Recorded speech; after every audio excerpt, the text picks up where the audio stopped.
Всем доброй ночи. Итак, друзья мои, я всегда говорила и повторяюсь. Нельзя просто так делать порчи на людей, тем более, если ты не профессионал в этом деле. Порчи можно делать только людям, практикующим много лет, и то, когда человек это заслуживает. Порчи значит портить ему жизнь. Но людям, не владеющим той силой, которой владеет ведьма, можно и нужно делать возвраты. Отдавать обратно зависть, сплетни, грязь, незаслуженные слухи, загрязняющие имя человека, репутацию. Люди, которые никогда ничего не создавали в своей жизни, они никогда не поймут, что такое труд, что такое многолетнее создание, да, своего имени. И поэтому для них это легко и просто очернять людей, поскольку сами никто и звать никак, то и пусть у других не будет. Знаете, есть такое: сам ничего не добился, пусть и другие не добиваются этого. Таких людей следует ставить на место. Во-первых, потому что они должны знать, кто они есть. Они должны понимать, что безнаказанно ничего не бывает в этой жизни. И второе, чтобы не приумножать зло на земле. Хочу вам подарить очередной ритуал, как наказать и вернуть зло людям, которые вам это зло причиняют. Если вы знаете имя этого человека, замечательно. Если вы не знаете имя этого человека, в любом случае вы можете провести, и удар пойдет и найдет того, кто виноват. Ну, предположим, вы работаете, делаете все добросовестно, но кто-то на вас стучит, доносит. Кто-то где-то портит вам имя. И постоянно какие-то придирки к вам, постоянно какие-то разговоры касаемо вашей работы от начальства. Или другой случай. Вы знаете, на моей памяти у меня был хороший знакомый, который работал администратором зоопарка. Вот они возили по России, хотя я против этого всего. Но в любом случае, вот человек добросовестно работал, возил по России. В принципе, и корм животных, и лечение, все было в порядке. Но в какой-то момент города начали им отказывать. Вот они заключают договор в последний момент, договор расторгается, и их не пускают в город. А это очень большие затраты, собственно говоря. Они покупают животным этим, да, своим еду и условия создают, и рабочим оплачивают именно с выручки. И оказалось, что его жена, которая похвасталась бриллиантом, купленным, подаренным мужу на какой-то годовщину их свадьбы, показала своей двоюродной сестре, а та, значит, похвалила. Ну, как у него дела, бизнес, нормально? Да, нормально, все его хвалят, им довольны, вот замечательно, все хорошо. И в какой-то момент начинаются вот просто отказы со всех городов. Она рассказала об этом случае, что вот ей не понравился такой злобный блеск в ее глазах, и она подозревала, что, может быть, она сглазила, позавидовала. Да, она позавидовала и сглазила, но еще одну подлость она совершила. Она начала звонить вот все города, узнавая, поскольку они родственники, где, в каком городе они будут, значит, стоять, куда привезут этот зоопарк передвижной. И звонила в администрацию этого города и говорила, что она из какой-то санэпидстанции. Предупреждала одним словом, что это больные животные. И, ну, они же не все там такие все образованные, чтобы понимать, что, мол, это может переходить на детей, на людей, которые придут смотреть в этом зоопарке. Поэтому учтите, что потом у вас будут проблемы, судебные дела. Не пускайте этот зоопарк к себе. И они вот, не разобравшись, просто побоявшись ответственности, не пускали их туда, в город. Она, то есть она потом выяснила, вот его жена потом выяснила, поинтересовалась. Все выясняется, все выходит наружу. Ничего невозможно вечно скрыть. У них был огромный такой скандал, собственно говоря, но после этого у них пошел упадок, потому что везде пошли слухи, им начали отказывать, и вот. И я что-то подобное, подобный ритуал давала этим людям сделать. И что вы думаете? Она очень сильно заболела. Потом у них внезапно сгорел гараж, в котором были дорогие машины. Еле спаслись, вот потушили огонь, не перекинулся на дом. Потом, значит, старшего сына ее поймали кое с чем белым. Дали срок. Правда, дали срок условный, потому что первый раз был. Но в любом случае судимость, испортили отношения. Его отчислили из университета. И очень много нехороших вещей, то есть, произошло в ее жизни. То есть человеку надо дать понять. Вот это вот раболепство, знаете, прощать, Господь с тобой.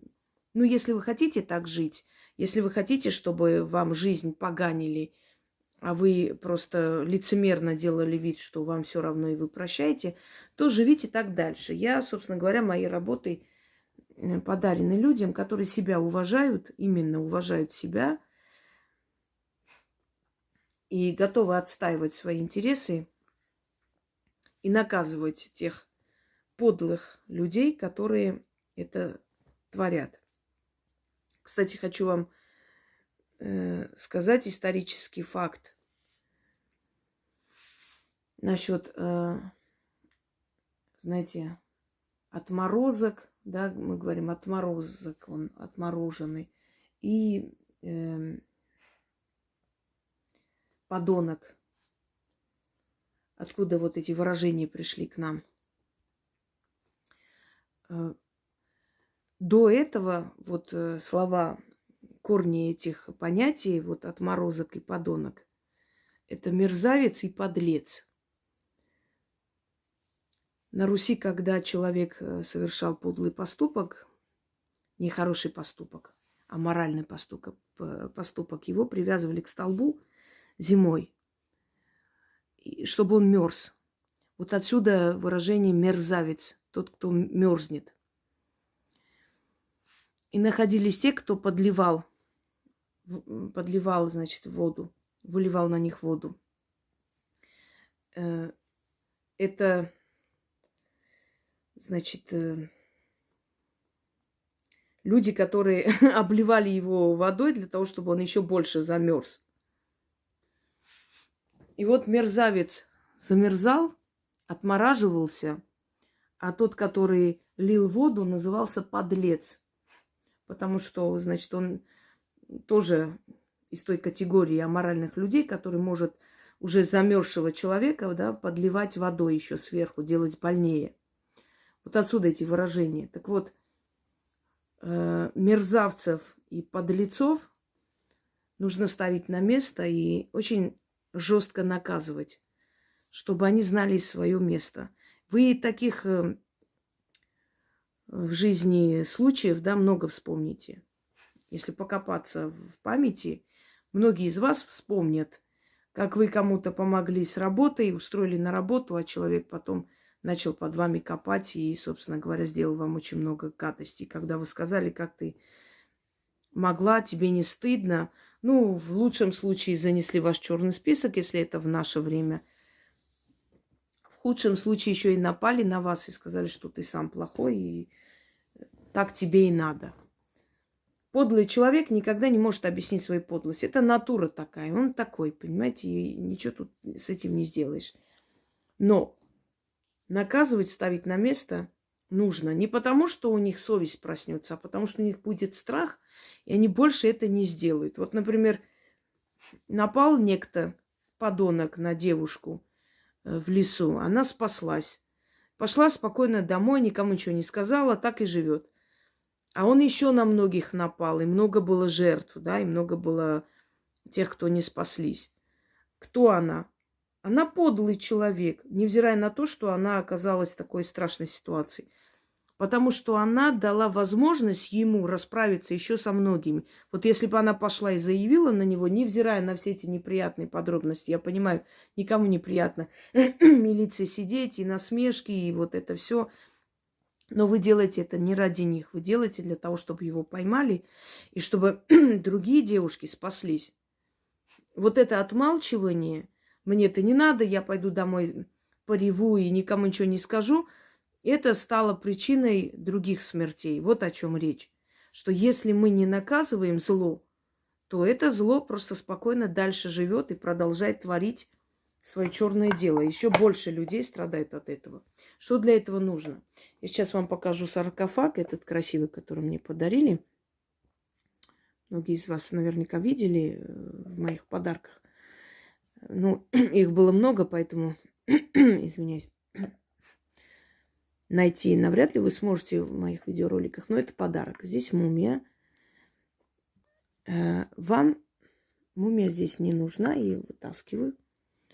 Но вам нужно будет или слепить из черного воска фигуру. Вот так вот сделаем красиво. Не нужен вам саркофаг, это я так для красоты просто делаю. Из черного воска лепите фигуру человека. Если вы знаете этого человека, это будет женская фигура или мужская фигура, в принципе, нейтральная фигура пойдет. Вы просто называете имя этого человека. Если не знаете, то любая нейтральная фигура, мужчины или женщины, может быть названа. Удар пойдет к тому человеку, который виновен вот в ваших проблемах в данный момент. Вот над этой фигурой из черного воска читать 6 ночей кряду по 6 раз. Каждый раз эту фигуру прячете куда-нибудь. Можно в черном платке. Так, сейчас, секунду. Далее вам еще нужно взять просто камень, любой камень. Не драгоценный, не полудрагоценный, обычный камень. И этот камень нужно поставить возле ног.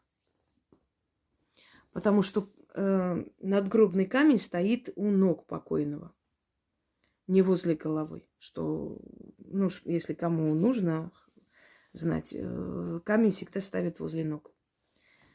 6 ночей кряду читайте этот заговор, тушите свечу после того, как уже осталось чуть-чуть.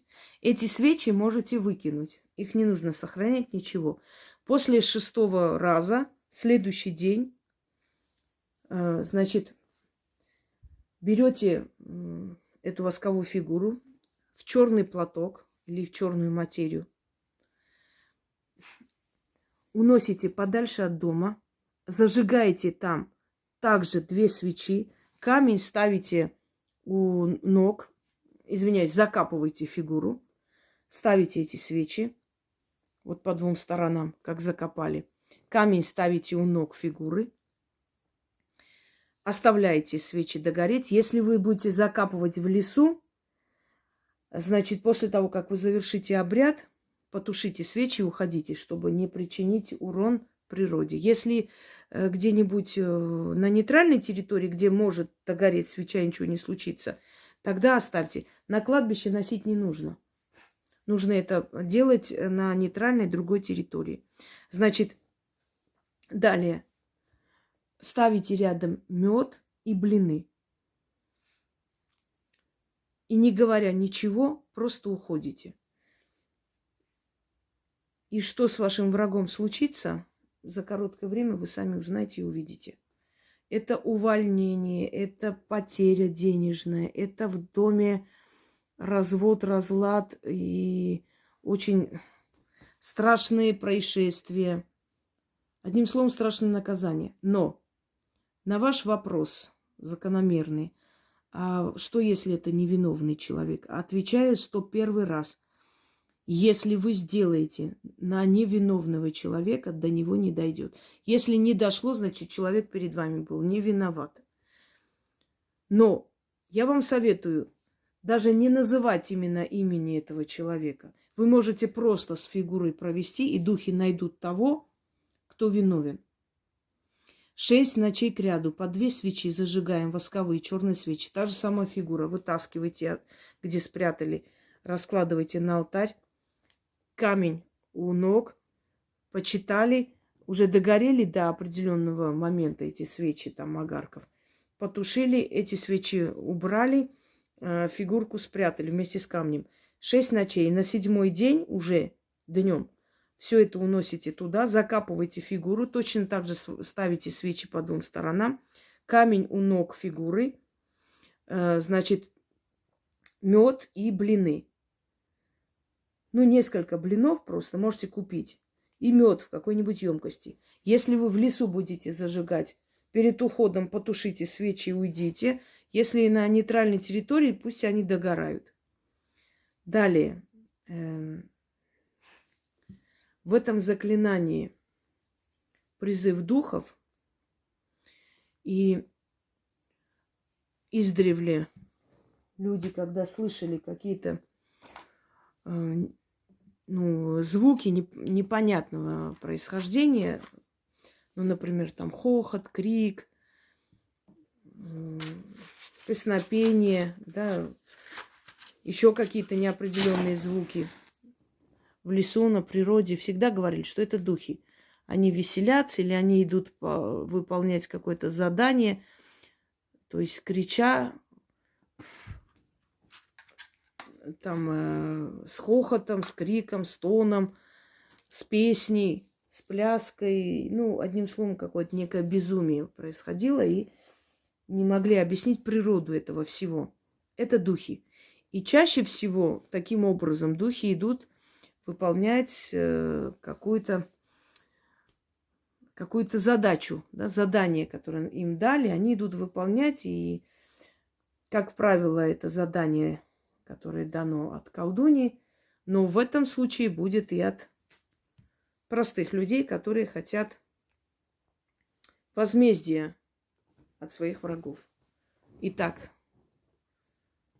заговор следующий. 6 духов призываю, они 6 ветров оседлают. Все завистливые пожелания да злые чары своим врагам назад возвращаю. 6 демонов на 6 ветрах слова мои ухватили и унесли, закрутили и улетели через горы и овраги, через реки и долины. С хохотом и криком, с ревом и посвистом, с плачем и стонами, со звериным рыком, с медвежьим ревом, по горлу клыками, по груди когтями. У врагов моих почва горит под ногами, небо тяжестью давит, гробовую крышку над ними опускает, душит их и терзает, рвет, грызет, сжигает. Их зло змеей вокруг их шеи вьется, воду просят, уксусом напьются, тугим жгутом их тела стянутся, колом встанут и от меня отстанут. Ключ, замок, язык, 1000 печатей. Да будет так, заклято. Еще раз. 6 духов призываю, они 6 ветров оседлают.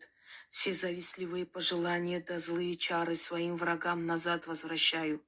6 демонов на 6 ветрах слова мои ухватили и унесли, закрутили и улетели через горы и овраги, через реки и долины. с хохотом и криком, с ревом и посвистом, с плачем и стонами, со звериным рыком, с медвежьим ревом, по горлу клыками, по груди когтями.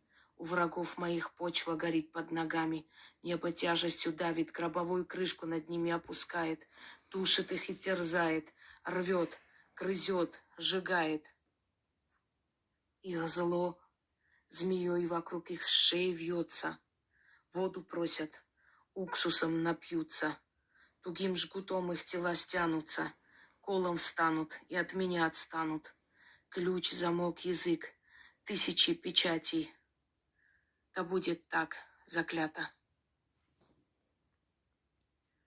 6 духов призываю, они 6 ветров оседлают, все завистливые пожелания да злые чары своим врагам назад возвращаю. 6 демонов на 6 ветрах слова мои ухватили и унесли, закрутили и улетели через горы и овраги, через реки и долины. С хохотом и криком, с ревом и посвистом, с плачем и стонами, со звериным рыком, с медвежьим ревом, по горлу клыками, по груди когтями. У врагов моих почва горит под ногами, небо тяжестью давит, гробовую крышку над ними опускает, душит их и терзает, рвет, грызет, сжигает. Их зло змеей вокруг их шеи вьется, воду просят, уксусом напьются, тугим жгутом их тела стянутся, колом встанут и от меня отстанут. Ключ, замок, язык, тысячи печатей. Да будет так, заклято. 6 раз, 6 ночей кряду. Остальное я вам объяснила. А что с ними случится, вы увидите сами. Всем удачи!